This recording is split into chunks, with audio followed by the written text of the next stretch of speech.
We're in English Book 5. We are on pages 10 and 11 looking at a story called A New Life for Maya. So first thing you have to do is read the story. Read it carefully. Maybe you should read it 3 times.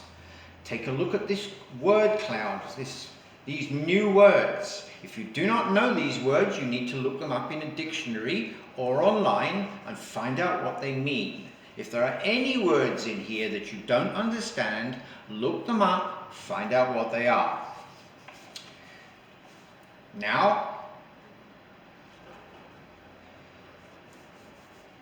we want to find out what you've learned, what you understand. So, you'll find words in here that will give you the answer to these statements. Which ones are true? So it says Maya has light brown hair. Maya does not have any parents. Maya lives in Brazil, and Maya feels afraid of the future. So 2 of those things are true and 2 are not. So find out which ones are true and put a circle round the letter at the beginning of the words. So 2 of those words are going to have a circle, 2 are not. Now, B, what do you think?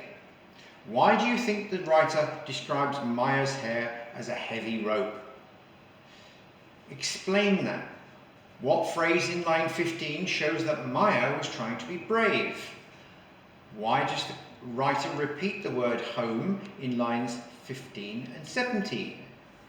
4, find 2 phrases in the last line that show Maya was curious to learn about the Amazon and willing to try and live there. So answer all these questions. You can write your answers for B in your notebook.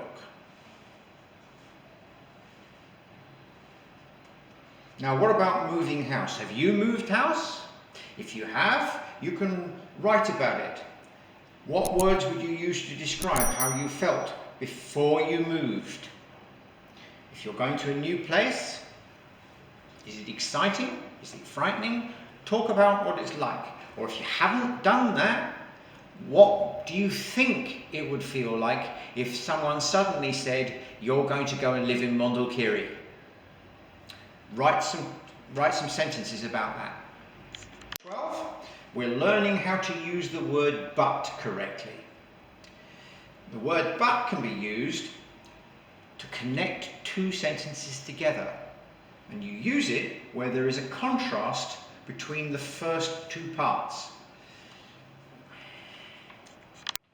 We're going to learn how to use the word but correctly.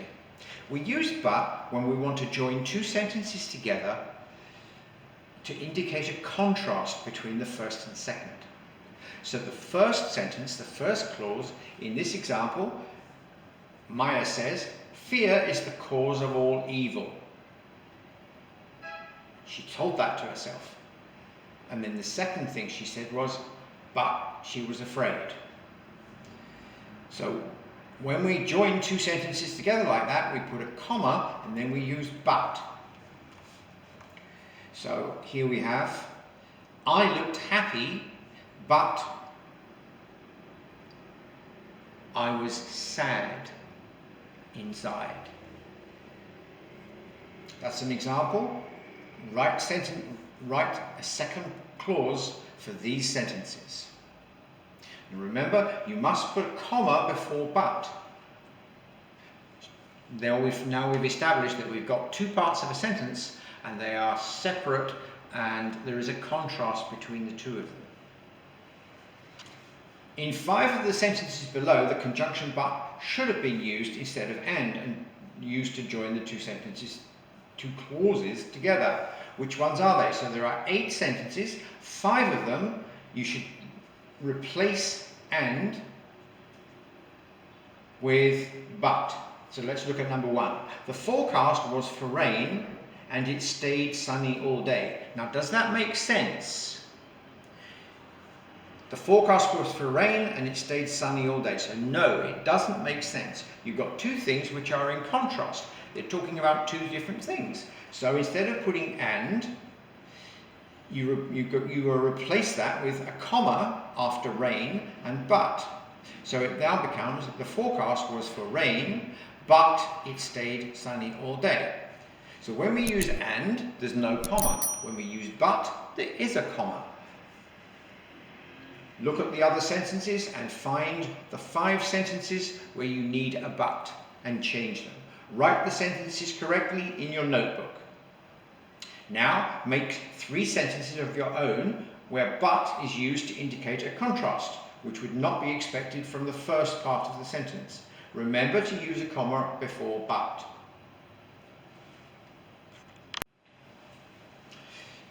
Page 13. Words ending in ER, OR and AR.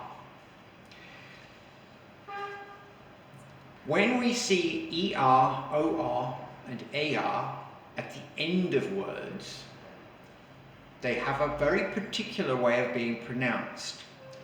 It's a vowel sound. So you've got ER, OR and AR.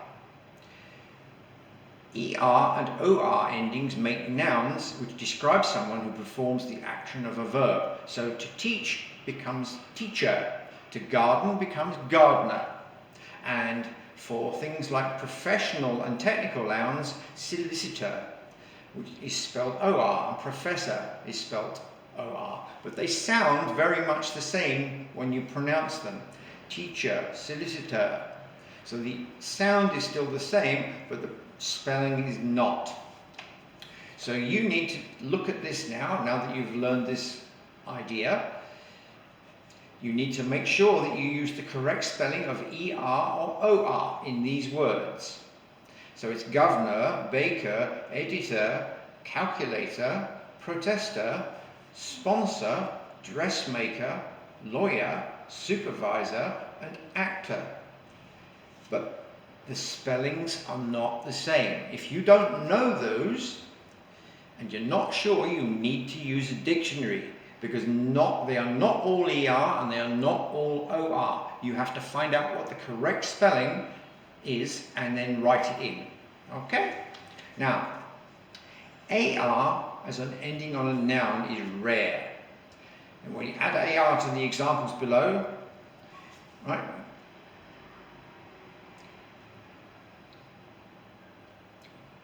What have we got?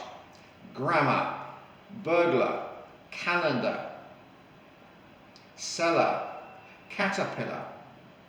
Now again, although the spelling is AR, the sound is still an ER sound.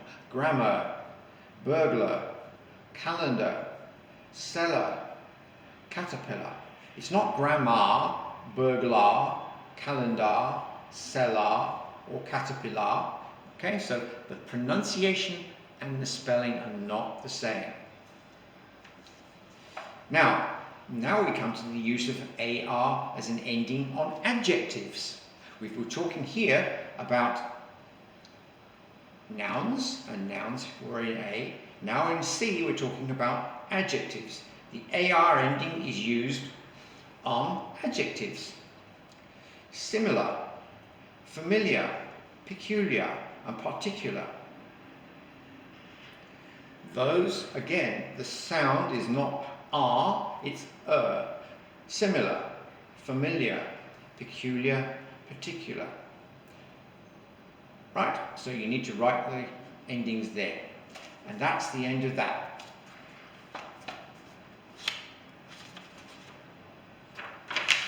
And that's the end of this book for today. Workbook, page 2.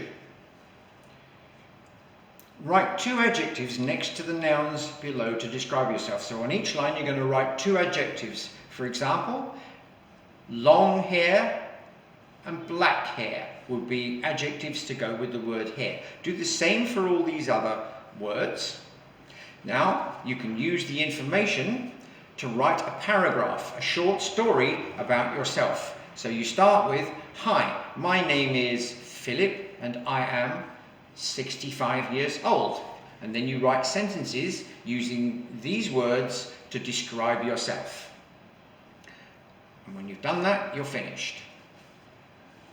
So you write 1 sentence for each of these words, okay? Next question. Using and or but to join pairs of clauses. So these two are what we're calling clauses. So basically they're like short sentences, and you've got to put and or but into each one of these. So if there are two things that are about the same thing, you use and, or if it's two things that are in contrast, you use but. 6 sentences, finish those please. Now, here we have more sentences for you to work with. Complete the sentences with a suitable ending. I like ice cream, but I don't like prahoc. Would be an example of that. Thomas works very hard and makes a lot of money. Okay, so that's how that works. And that's the end of that. Okay, now we're on page 4, looking at suffixes. Suffixes is another name for word endings. So here are our word endings, and these are the words which you're going to use them with. So using a dictionary, choose from OR and ER to make these words. Number B, use a dictionary to match the verb with their definition if you don't know them already. So, admire, to regard with wonder, pleasure or approval. Draw a line just like this one. Choose 3 of the words and put them into sentences. So, the word admire. I really admire my students for working so hard, would be an example of a sentence. Now C, add ER, OR or AR to the examples below to make a noun. You might need to use your dictionary, of course, because you may not be familiar with these words. So you're going to use those word endings, the suffixes, with these parts of words to make nouns. And when you finish that, that's it. That's the end of class for today.